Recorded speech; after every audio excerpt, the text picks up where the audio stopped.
Teacher വീണ്ടും കടലാസ് കൊടുത്തു. ആ കടലാസിൽ ടീച്ചർ ഞാനിത് പബ്ലിക്കായിട്ട് പറയണം എന്നാണ് ആവശ്യപ്പെട്ടത്. അത് ടീച്ചർ പറഞ്ഞപ്പം എനിക്ക് അതിൽ ചില അതാല്പര്യങ്ങളുണ്ടായി. അപ്പോൾ ആ അതാല്പര്യം കാരണം ഞാനിതിൻ്റെ FIR ക്വാഷ് ചെയ്യാൻ വേണ്ടിയിട്ട് ഞാൻ ഹൈക്കോടതിയിൽ കേസ് കൊടുത്തു. ഹൈക്കോടതിയിൽ കേസ് വന്നപ്പോൾ വീണ്ടും അവിടെ ഒരു മീഡിയേഷനോടെ നടത്തി അവസാനിപ്പിച്ചൂടെ എന്ന് ചോദിച്ചു. കാരണം കേസ് നടത്തിയാൽ ടീച്ചർ മരിച്ചാലും കേസ് തീരില്ല, എന്നെ ഒന്നും ചെയ്യാനും പറ്റില്ല. എനിക്ക് കേസായിട്ട് മുന്നോട്ട് പോയാൽ ഒന്നും സംഭവിക്കില്ല. രണ്ട് കാരണങ്ങൾ കൊണ്ട് സംഭവിക്കില്ല. ഒന്ന്, ഡിഫമേഷൻ എടുക്കാൻ പറ്റില്ല. രണ്ട്, മീഡിയേഷൻ എഗ്രിമെൻറ്റ് പ്രകാരം ഞാൻ ഖേദപ്രകടനം നടത്തിയതാണ്. നടത്തി കഴിഞ്ഞാൽ പിന്നെ അതിനകത്ത് ആ ടെക്നിക്കൽ ആയിട്ടുള്ള വിഷയത്തിൽ വേറെ ഇല്ല, ഒന്നുമില്ല. ടീച്ചർക്കത് പറയാനുള്ള അവകാശമില്ല. പക്ഷേ ടീച്ചർ പറഞ്ഞത് മാനിച്ചുകൊണ്ട് ഇന്നലെ ഞാൻ വീണ്ടും ഹൈക്കോടതിയിൽ മീഡിയേഷനിലിരുന്നു. അപ്പോഴും ടീച്ചർ ഇത് ആവർത്തിച്ചു.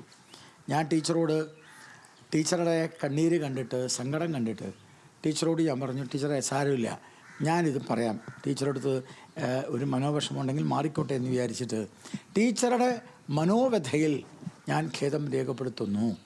പക്ഷെ ടീച്ചറുടെ മകൻ്റെ അതിലില്ല എന്നുള്ളത് സത്യവുമാണ്.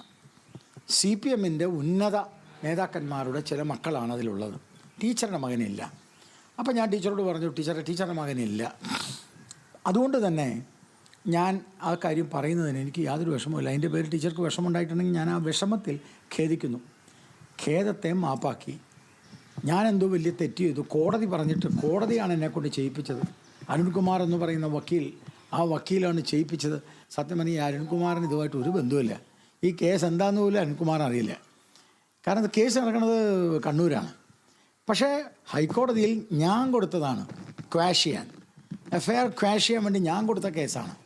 തീർന്നു പൊക്കോട്ടെ, ടീച്ചറുടെ വിഷമം മാറിക്കോട്ടെ എന്ന് പറഞ്ഞ് ഞാൻ ഖേദപ്രകടനം, ഇതാണ് എൻ്റെ ഫാക്ട്. ടീച്ചറുടെ മനോവിഷമത്തിൽ ഒരു സ്ത്രീയുടെ കണ്ണുനീർ ഏത് കാരണവശാലും ഉണ്ടാവാൻ പാടില്ല എന്ന എൻ്റെ രാഷ്ട്രീയം കൊണ്ട് ഞാനത് വളരെ ഇന്നുവരെ കേരളത്തിൽ ഒരാളും ചെയ്യാത്തൊരു മാതൃക ഖേദം ഞാൻ ചെയ്തു. അതിനെ ഞാൻ മാപ്പ് എന്നൊക്കെ പറഞ്ഞിട്ട് വല്ലാതെ ലെഫ്റ്റ് ഹാൻഡിലുകൾ അത് ഉയർത്തിക്കാട്ടിയപ്പോൾ അതിൻ്റെ യാഥാർത്ഥ്യം എന്ത് എന്ന് പറയണ്ടേ. ചില മാധ്യമങ്ങൾ തെറ്റിദ്ധരിച്ചത് കോടതി പറഞ്ഞിട്ടാണെന്ന്. അപ്പം ഞാനതിൻ്റെ യാഥാർത്ഥ്യം എൻ്റെ ഫേസ്ബുക്കിലിട്ടപ്പോഴാണ് പലർക്കും എന്താണ് നടന്നതെന്ന് അറിഞ്ഞത്.